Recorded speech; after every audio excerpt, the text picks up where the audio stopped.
दुनिया के सारे यहूदी अमीर होते हैं। इवन बड़ी बड़ी कंपनीज के मालिक भी यहूदी है। लेकिन यहूदी इतने अमीर होते कैसे हैं, ये राज कोई नहीं जान पाता है, क्योंकि ये राज खुदा ने इन्हें तौरत में दिए हैं, जिसे फॉलो करके ये बिजनेस करते हैं और तिजारत करते हैं। लेकिन मुसलमानों को और भी तरीके बताए गए, रूल्स बताए गए, जिसे अगर मुसलमान फॉलो करे तो इन यहूदियों से दुगना या 700 गुना या उससे भी ज्यादा अमीर बन सकता है या मालदार बन सकता है। पर अफसोस 3000 साल से ये यहूदी से फॉलो करते आ रहे हैं, और मुसलमान जो सबसे अजीम उम्मत है, खुदा के महबूब रसूल और नबी सल्लल्लाहु अलैहि वसल्लम की उम्मत, वो आज धक्के खा रही है। तो लास्ट तक बने रहना, क्योंकि मैं आज आपको यहूदियों के और मुसलमानों के वो राज बताऊंगा जो शायद आपने कभी नहीं सुने या नजरअंदाज कर दिए या फिर आपके समझ ही नहीं आए। तो ये सारी बातें समझने से पहले हमें इन यहूदियों का बिजनेस मॉडल समझना पड़ेगा, जो सबसे ज्यादा जरूरी है, और उसके बाद इनका है एक अमल जिसकी बात हम आगे करेंगे। यहूदी फॉलो करते हैं ज्यूइश सर्कुलर इकोनॉमी मॉडल, मतलब जो पैसा यहूदी खर्च करता है वो घूम फिर के वापस से उसे ही लगता है। चलिए मैं आपको एक एग्जांपल से समझाता हूँ। मान लीजिए एक यहूदी को बिल्डिंग बनानी है, तो उसके पहले जो जमीन खरीदेगा वो एक यहूदी से परचेस करेगा, जो फाइनेंस करवाएगा वो यहूदी से करवाएगा, जो इंजीनियर वो ढूंढेगा बिल्डिंग कंस्ट्रक्शन का काम देने के लिए वो यहूदी ढूंढेगा। इसके अलावा जो भी कंस्ट्रक्शन मटेरियल होता है, वो जो सामान उसे लगेंगे वो भी एक यहूदी से परचेस करेंगे। इवन जो प्रमोशन का काम है, बिल्डिंग में जो लग रहा है प्रमोशन करवाना है, वो भी यहूदी से करवाएगा। और ये सब जितने भी यहूदी उसने तलाश किया, उनमें वो एक कॉमन चीज ढूंढता है, वो ये कि ये लोग उसी के मोहल्ले के होने चाहिए या रिलेटिव होना चाहिए, और ये लोग वो होने चाहिए जो इसी के साथ, इसी के ही सिनेगॉग में, इसी के ही रब्बी मतलब इमाम के पीछे अपनी इबादत या नमाज पढ़ते हो। अब ये लोग ऐसा करते क्यों है? क्योंकि इन्हें ये पता होता है कि इनमें से कोई भी फ्रॉड नहीं करेगा, और अगर किसी ने फ्रॉड किया तो जो रब्बी इनका होता है, जो इमाम इनका होता है, वो उनमें सुलह करवा देता है, और उस रब्बी को भी पता होता है कि ये लोग किस प्रोजेक्ट पे काम कर रहे हैं। और ये सब कुछ करने के बाद इनका मकसद ये होता है कि जो पैसा हम कमा रहे हैं, जो प्रॉफिट हमने कमाया, उसमें से 10% निकाल के हम चैरिटी हमारे रब्बी के हाथ में देंगे, और वो रब्बी पैसा यूज करेगा स्कूल्स में, मदरसों में। और वो स्कूल मदरसे मोहल्ले के होते हैं, मोहल्ले में बच्चे इन सब के पढ़ते होते हैं। तो जो पैसा ये सब ने कमाया था, जिसमें से चैरिटी निकाला, वो पैसा उनके बच्चों को गया। उनके बच्चे जो तालीम हासिल कर रहे, दीनी दुनियावी जो भी ले रहे, मिलिट्री में ले रहे, वेपन्स जो उनके हाथ में बाद में आ रहा है, वो सारा सब कुछ इन्हीं के पैसों से आ रहा है। तो इनके बिजनेस मॉडल में इंपॉर्टेंट ये है कि आपस में काम दो, मिल के काम करो,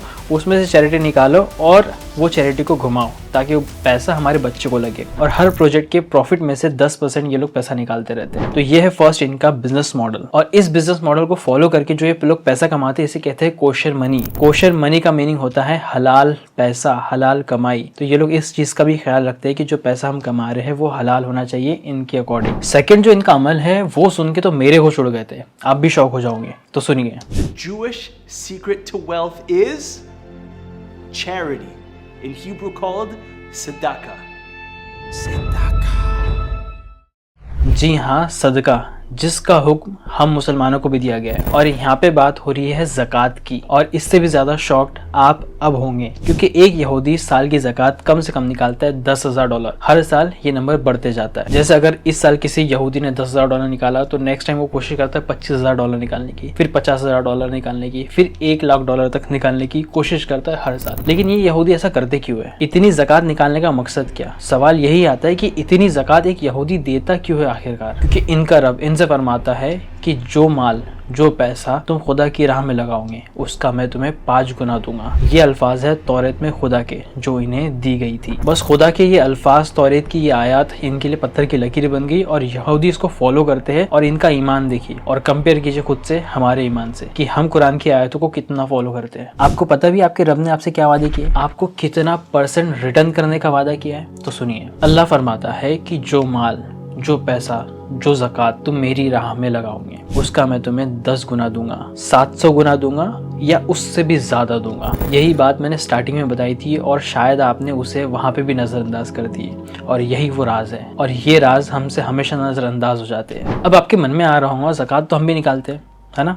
तो चलिए कुछ कैलकुलेशंस करते हैं। मान लीजिए आपके पास इस साल 1 लाख रुपए है, जिसके ऊपर आपने सोचा कि मैं 2,500 रुपए ज़कात निकाल दूंगा 2.5% के हिसाब से। तो जो रब का वादा है, जो रब के अल्फाज है, 10 गुना, 700 गुना, उससे भी ज़्यादा, तो हम यहाँ पे मान लेते हैं रब हमें सिर्फ 10 गुना ही रिटर्न करके दे रहा है। तो 2,500 रुपये जो आपने निकाले थे, इनटू 10 गुना अगर हम कर लेते तो वो हो जाते 25,000 रुपये। तो आपकी रिटर्न यहाँ पे आपको मिले 25,000 रुपये। तो नेक्स्ट डे आपके पास कितना बचा? सिर्फ 25,000 रुपये। लेकिन अगर आप 2.5% को छोड़ के आप 10% पैसा निकाल रहे हो अपनी सेविंग में से, आप 10% ज़कात निकाल रहे हो, मतलब 10,000 रुपये निकाल रहे हो। और यहाँ पे हम दोबारा से पकड़ लेते 10 गुना, जो रब ने हमें वादा किया। तो 10 गुना इंटू अगर हम 10,000 कर दे तो वो हो जाते 1 लाख रुपए। मतलब यहाँ पे रब हमें 1 लाख रुपए रिटर्न करने वाला है। लेकिन अगर आप चाहते हो कि आप इसमें प्रॉफिट कमाओ, आप खुदा से जो रिटर्न है वो ज्यादा लो, ये एक बिजनेस है जो हम खुदा के साथ कर रहे हैं, जो हम चैरिटी दे रहे हैं, ज़कात दे रहे हैं, वो सारा का सारा पैसा रब फरमाता है कि इसका मैं पूरा का पूरा तुम्हें रिटर्न दूंगा। और आप चाहते हैं कि आप इसमें प्रॉफिट कमाओ,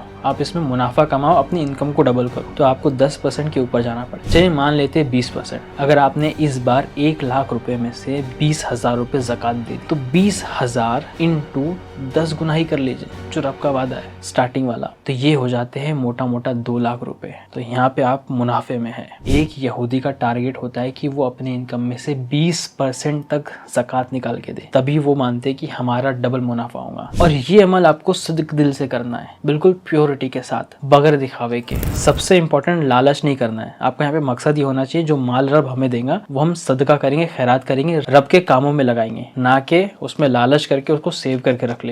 और मान लेते हैं इसे आपने बहुत सिद्क दिल से किया, प्योरिटी के साथ किया और अल्लाह आपसे बहुत ज्यादा खुश हो गया, तो आपने जो 20,000 रुपए निकाले थे और अगर अल्लाह ने आपको उसका 700 गुना रिटर्न कर दिया तो आप सोचिए कि आप कहाँ चले जाओगे। लेकिन लेकिन लेकिन सपने बहुत ज्यादा देख लिए हमने। अगर आपको इन सपनों को सच करना है तो आपको सबसे पहले अपना बिजनेस मॉडल चेंज करना पड़ेगा। आपको ऐसे बिजनेस करना पड़ेगा जैसे रसूल अकरम सल्लल्लाहु तआला अलैहि वसल्लम ने समझाया है, बताया है। इसके कुछ पॉइंट्स ऐसे हैं। ट्रांसपेरेंसी, जो आपका प्रोडक्ट या सर्विस है उसको बता के बेचिए कि इसके फायदे और नुकसान क्या है, पहली चीज। नेक्स्ट है लिमिटेड प्रॉफिट। आपको लालच नहीं करनी है। जो MRP है, जो वैल्यू है, आप उतना ही कमाने की कोशिश करो, उससे ज्यादा डबल पैसा मत कमाओ। जैसे मान लेते अगर किसी प्रोडक्ट की वैल्यू 2 रुपए, तब उसके ऊपर 10 रुपए मत कमाओ, तो ये लालच हो गई। आपको यहाँ पे ये काम नहीं करना है, आपको लिमिटेड प्रॉफिट में कमाना है। सिंपली आपको MRP से नीचे बेचना है। जैसे कि हमें फरमाया गया था कि जब तुम वजन करो तो वजन झुकता हुआ करो, मतलब जब चीज़ आप कुछ बेचो तो उसकी वैल्यू जितनी आ रही है उससे बढ़ा के दो। तो आज के तारीख में हमारे पास तो प्रोडक्ट सारे सिल पैक होते हैं, MRP के ऊपर हमें काम करना होता है, तो आपको यहाँ पे कोशिश ये करनी है कि MRP से नीचे बेचना। नेक्स्ट है फ्रॉड नहीं करना है। आपको ऐसा कोई प्रोडक्ट नहीं बेचना है, ना ही ऐसी कोई सर्विस बेचनी है जो आगे वाला खरीदने के बाद उसके साथ कोई फ्रॉड हो जाए या नुकसान हो जाए या आपका प्रोडक्ट या सर्विस खराब निकल जाए।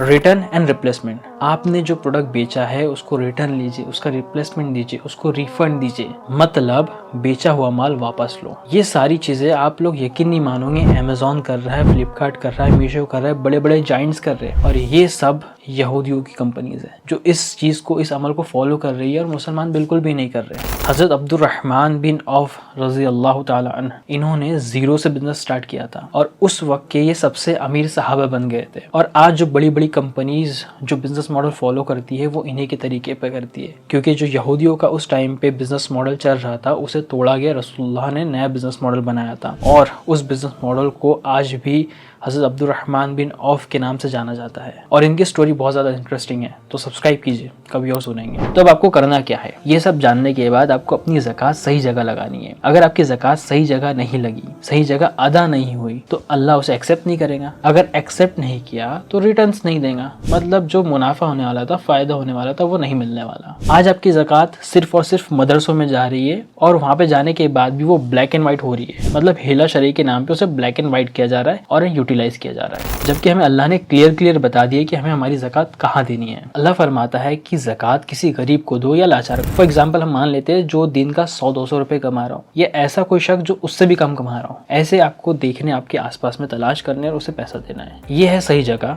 जहाँ पे आपकी ज़कात बिना किसी डाउट के, बिना किसी क्वेश्चन के अदा हो जाएंगी। या किसी यतीम के ऊपर लगाइए, उसकी स्टडीज के ऊपर लगाइए, आपको पता है उसके वालिदैन नहीं है तो आप उसको पैसा दे दीजिए। किसी वीडियो के ऊपर, किसी तलाकशुदा के ऊपर दीजिए। आज ऐसी तमाम कितनी सारी औरतें हैं जिनके पास पैसा नहीं है, इनकम नहीं होने की वजह से वो गलत काम कर रही है। कल आपसे क्वेश्चन किया जाएगा कि इनको ज़कात की ज़रूरत थी, ये लोग ज़रूरतमंद थे माशरे में, तुम्हारे मोहल्ले में, तुम्हारी सिटी में, लेकिन तुम ज़कात कहाँ दे रहे थे। या फिर आप किसी गुलाम को आज़ाद करने के लिए भी ज़कात लगा सकते हो, लेकिन आज के टाइम पे नॉर्मल गुलाम नहीं है।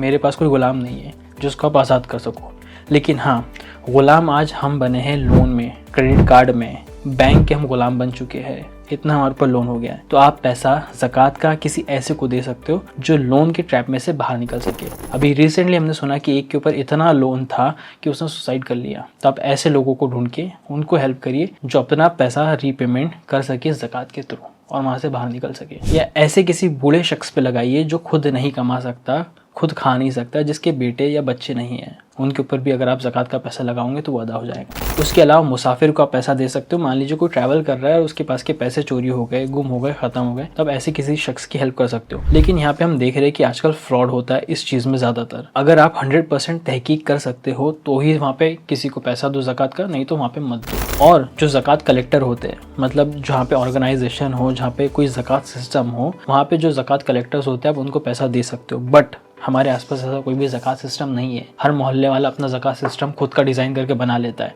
वो कोई ज़कात सिस्टम नहीं हुआ। पैसे जो ज़कात कलेक्ट करते हैं उनका कुछ परसेंटेज सेट किया जाता है, बट हमें वहाँ पे ज़कात नहीं देनी है। हमें जो लिस्ट दी गई है, बताया गया है कि ये लोग को ज़कात देनी है, आप डायरेक्टली उनको दे दो। कोई ज़कात सिस्टम अभी ठीक से फॉलो नहीं कर रहा है तो वहाँ पे अपने ज़कात नहीं देनी है। और लास्ट है फ़ी सबीलिल्लाह, मतलब अल्लाह की राह में। तो ये वो राह है, ये वो कैटेगरी है जहाँ पे हिला शरई लोग लेके आते हैं। फॉर एग्जांपल अल्लाह की राह, जो बच्चे स्टूडेंट्स जो स्टडी कर रहे हैं, जो दीन हासिल कर रहे हैं, वो अल्लाह की राह में होते हैं, ऐसा कहा जाता है। या जो सिपाही जो अल्लाह की राह में लड़ रहे हैं, ये अल्लाह की राह होती है, तो इनके ऊपर पैसा लगाया जा सकता है। स्टार्टिंग में मैंने आपको इतनी सारी कैटेगरी बता दिया है, लेकिन आप जो दे रहे हो पैसा सिर्फ एक जगह, वो भी लास्ट वाली, वो भी जो ब्लैक एंड व्हाइट की गई है। आपको जो इतनी बड़ी कैटेगरी दी गई है, जो डायरेक्ट अल्फाज अल्लाह ने फरमाया है, बताया है, आप उसमें ज़कात नहीं दे रहे। आपके जो करीबी रिश्तेदार गरीब हैं, उनको ज़कात की ज़रूरत है, आप वहाँ पे नहीं दे रहे, आप सीधा सीधा मदरसे में जाके दे दे रहे, या इतनी कम अमाउंट आप दे रहे कि वो कुछ नहीं कर सकता। आपको चाहिए कि आप ऐसे लोगों को ढूंढें और उनको ज़कात के पैसों से कोई ऐसा प्रोडक्ट लेके दे या ऐसी कोई मशीन लेके दे जिससे बिजनेस स्टार्ट कर सके वो खुद, और नेक्स्ट ईयर वो खुद ज़कात निकाल सके।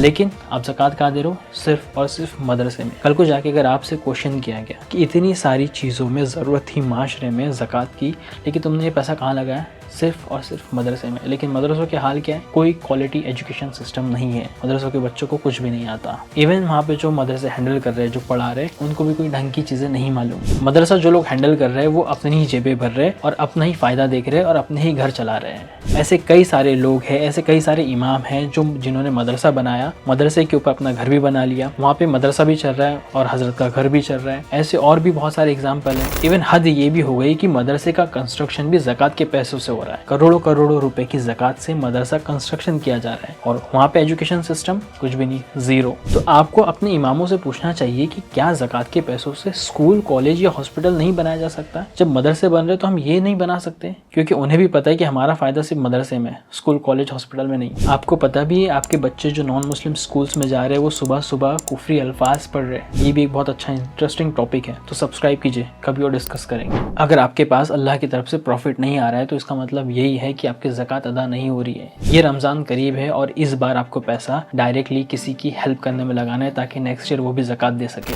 अगर आप स्टार्टिंग से ही लोगों की मदद के लिए, हेल्प के लिए अगर ज़कात का पैसा लगाते तो आज मुस्लिम बिजनेस मॉडल ऑटोमेटिकली बन गया होता और ये पैसा हमारा घूमना शुरू हो जाता था। लेकिन हमारा पैसा एक ऐसी जगह जा रहा है जहाँ पे उसका सिर्फ एंड हो रहा है, वहाँ से रिटर्न हमें कुछ भी नहीं मिल रहा। अगर आप फिर भी मदरसे में पैसा देना चाहते हैं तो आप ऐसे मदरसों में पैसा दीजिए जहाँ के स्टूडेंट्स में वाकई में कुछ क्वालिटी हो, जहाँ के एजुकेशन सिस्टम में क्वालिटी हो और वहाँ का पैसा जो लोग यूज़ करें ज़कात का, उसका कुछ आउटपुट भी दिखता हो। लेकिन वहाँ पे भी आपको उनकी ऑडिट चेक करनी चाहिए कि ये ज़कात का पैसा कितना आ रहा है, कहाँ से आ रहा है और कहाँ पे यूज़ हो रहा है। कहीं ये लोग खुद तो अपनी जेब नहीं भर रहे हिला शरी करके, ब्लैक एंड वाइट करके। या फिर आप कुछ NGOs को भी पैसा दे सकते हो, लेकिन उनकी भी ऑडिट रिपोर्ट आपको पहले चेक करनी है, उसके बाद आप उनको पैसा दीजिए, क्योंकि इनके कॉन्टेक्ट्स में ऐसे लोग होते हैं जो वाकई में ज़रूरतमंद होते हैं और ये लोग उनकी हेल्प करते हैं। तो आप खुद वेरिफिकेशन कीजिए और ऐसे NGOs को भी आप पैसा ले जाके दे सकते हो। सबसे बेस्ट है आप खुद दे दो। तो क्या आप ये नहीं चाहते कि आप, आपके दोस्त या आपके करीबी मालदार बने, अल्लाह से मोटा मोटा प्रॉफिट ले? तो उनके साथ इस वीडियो को शेयर करिए ताकि उन्हें भी पता चले कि हमें खूब सारी ज़कात देनी है, खूब सारा चैरिटी करना है, सदका देना है, खैरात करना है और अल्लाह से मोटा मोटा रिटर्न लेना है। आपका एक शेयर किसी की ज़िंदगी बदल सकता है, तो इस वीडियो को शेयर करिए। बाकी बातों का डिस्कशन